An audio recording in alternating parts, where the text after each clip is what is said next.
Greetings, everyone. So right now I want to talk a little bit about Bonzo's drumming on No Quarter, specifically the live versions, which I just did a cover of recently, and somebody had asked if I could talk about his playing the groove, the fills that he plays quite a bit during the keyboard and the guitar solo, and also some of the hi-hat work. What stands out about his drumming on that, to me, is just how much command he had and how comfortable he was playing a kind of funk jazz type groove. It's clear that Bonham's biggest influences are soul and R&B drummers, people like Earl Palmer, Clyde Stubblefield, Al Jackson Jr. I assume he must have liked Roger Hawkins, because there are times where I think he really sounds a lot like Roger Hawkins from the old Muscle Shoals studio recordings. But he also admired, in addition to great jazz drummers, people like Alphonse Mouzon, and I have a feeling that he must have liked Mike Clark, who played with Herbie Hancock's Headhunters. So right around that time, Herbie's group was gaining popularity, and a lot of what I hear on No Quarter live, which they started playing in May of 1973, sounds very much like Headhunters type drumming to me. There's a lot of interactive work between the snare and the bass drum, a lot of ghost notes on the snare, a lot of double strokes on the bass drum, just kind of quintessential funk style drumming from the era. And a lot of his fills are based off of 16th note combinations, which he breaks up between the drums while also utilizing double strokes on the bass drum to kind of give it a little bit more of a fullness and sort of a hip funkiness to it too. So I'm going to play some of these examples for you and then talk about them and break them down, play them a little slower. So the basic beat during the guitar solo is a halftime funk beat, pretty much with a 16th note hi-hat groove, although he does break that up quite a bit. Here's an example.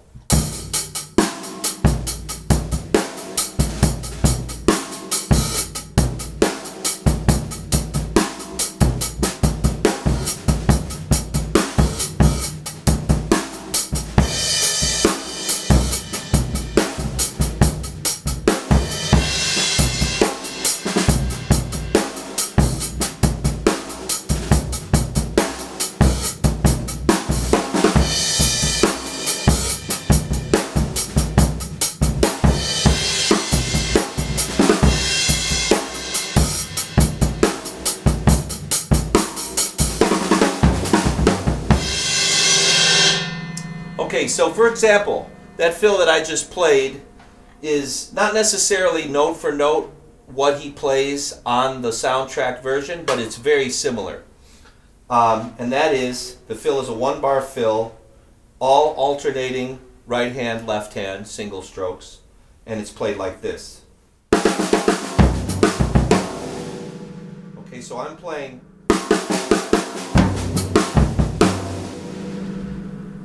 Now notice there's a lot of dynamic variation in the strokes. I'm not playing all one volume, although there's a lot of rimshot accents happening too. And that's a hallmark of his style of playing fills in this kind of situation. I'll play a couple more examples like this.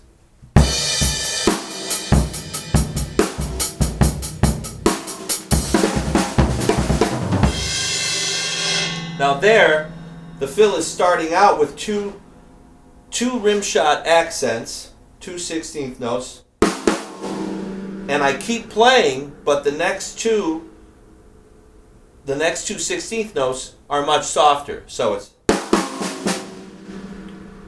and while I'm playing those two softer strokes, So the third and fourth 16th note, I'm playing the bass drum with them as well.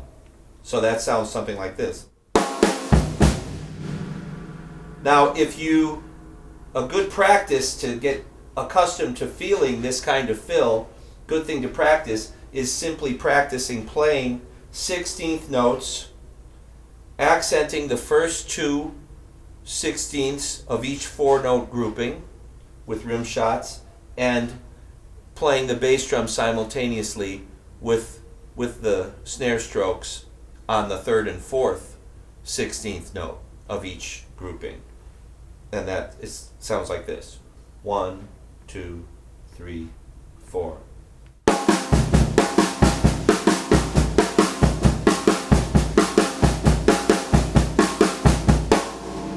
So that's the basic component behind that fill. You hear this fill often in songs like Misty Mountain Hop played live. You hear him play it on Achilles' Last Stand. You hear it on Trampled Underfoot. He throws those kind of fills around a lot on Trampled Underfoot live. For example, like.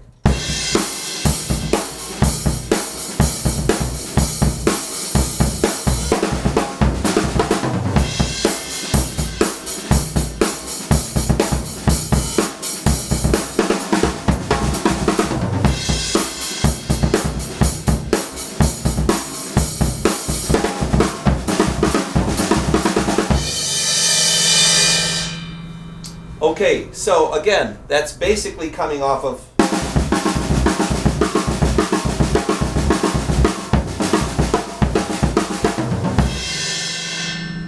now. I'm not keeping the double strokes going with the bass drum the whole time. There's times where I vary from that pattern, and as he did, and you break it up and you make your accents. You kind of pick and choose in the moment.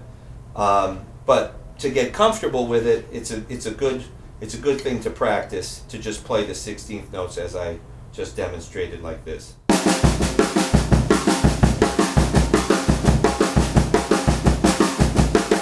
And then break them up between the toms, let's say.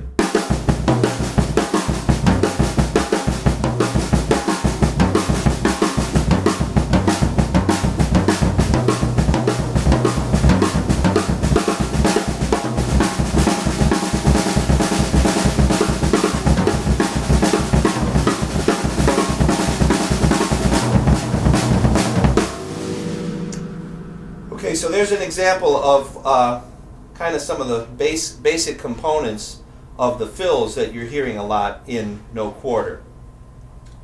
So again, I will play at a slower tempo the groove and then some of these fills.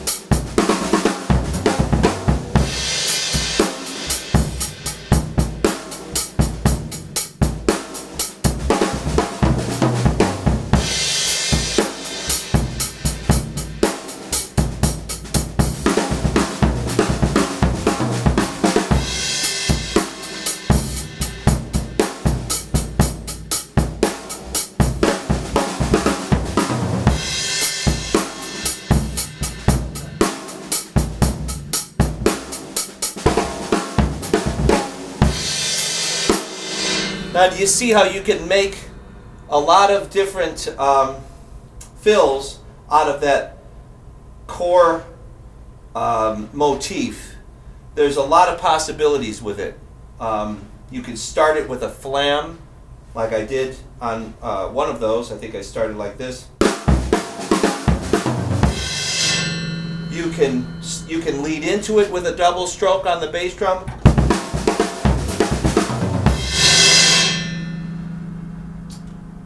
You can end it with a flam on the snare. Often what he'll do is he'll play a bass drum stroke, which adds another kind of funky attitude to the fill at the end of the fill, like this. Or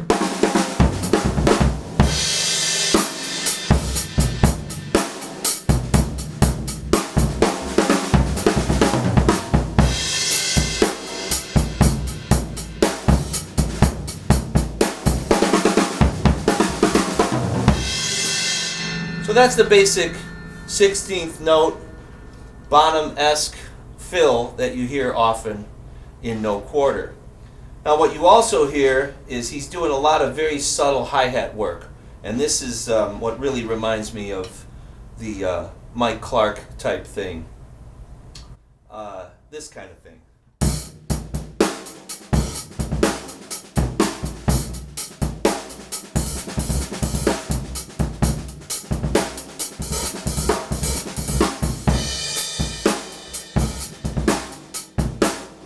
Toward the end of the guitar solo, when Jimmy's playing the wah-wah, you hear him break it down, and he gets into some really funky, nice hi-hat work a la Mike Clark like that.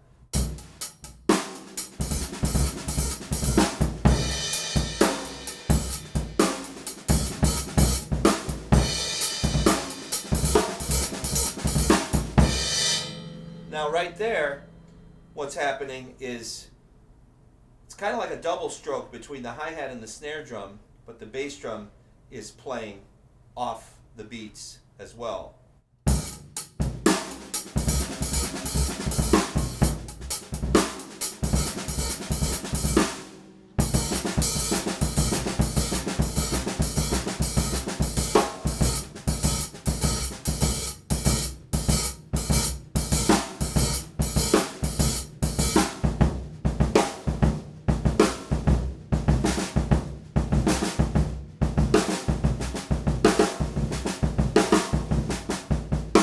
There's a lot of possibilities there. You can simply play the first two strokes of each 16th note grouping with the bass drum and answer with a backbeat.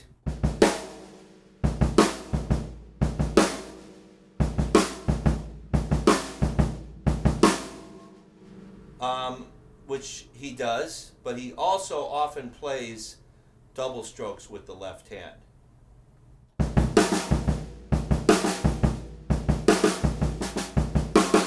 And sometimes he plays double strokes alternating entirely with the bass drum, like this.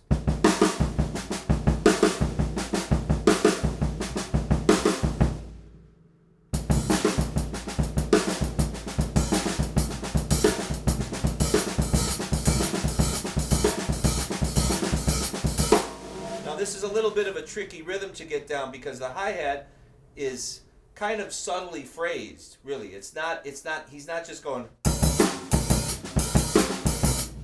It's almost like the first stroke is tighter, and then he opens it up on the second stroke, like this.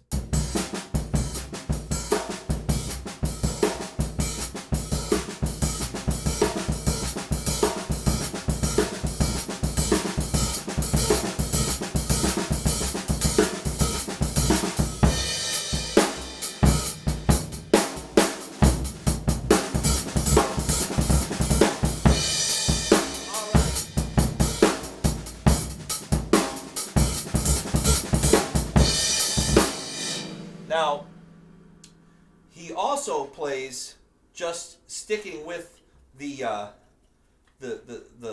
straight open and close hi-hat with the double strokes on the bass drum, but he's not doubling on the hi-hat.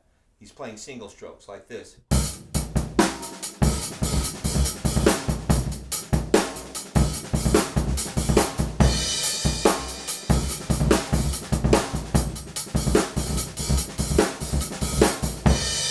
That's another variation. So there's quite a few variations with this. One thing you can do is practice, as I just showed you, the double strokes between the snare and the bass drum and get comfortable playing that while you just play 16th notes with the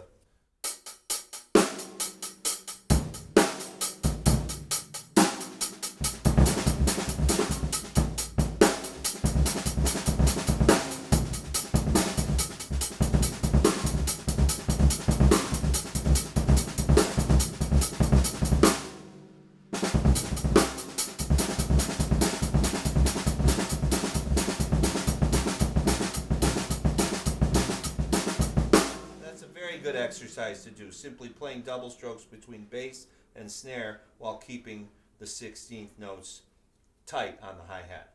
And this is just to get yourself kind of grounded and comfortable, feeling that push and pull of the double stroke broken up between the right foot, between the bass drum and the left hand.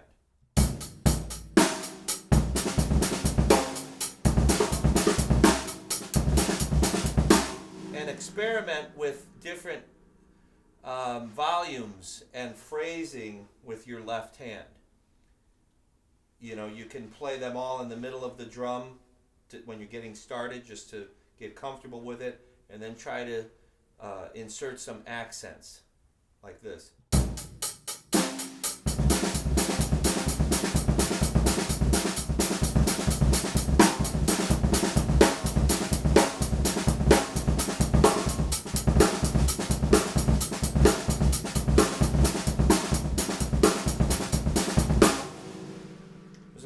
A lot of possibilities with that groove, and he pretty much spontaneously goes in and out of them at will because he had such a comfortable command of that language. And that's why I think he must have really checked out people like Alphonse Mouzon and David Garibaldi maybe, and Mike Clark. So again, here's what's happening in that part at the end of the guitar solo, just before they go back to the solo piano.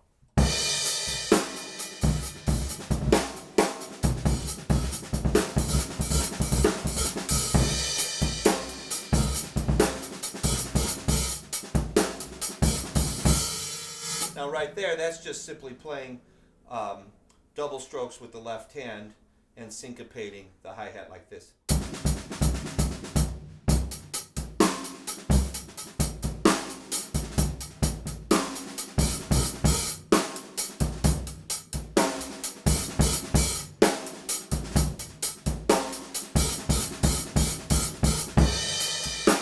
Some bootlegs, recordings of the band from the 75 tour. Matter of fact, I think one of them is Earl's Court, May 18th, where he's really messing around a lot with that kind of rhythm. And the interplay between him and Page is just superb. And there's a lot more of that happening than you hear on a lot of the 73 shows, this kind of thing.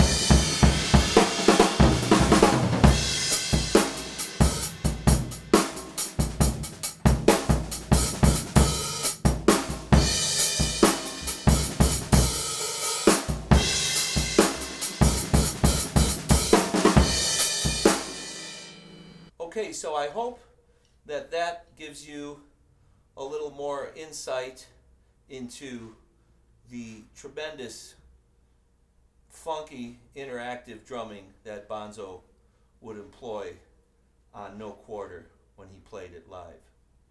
Thanks a lot for watching.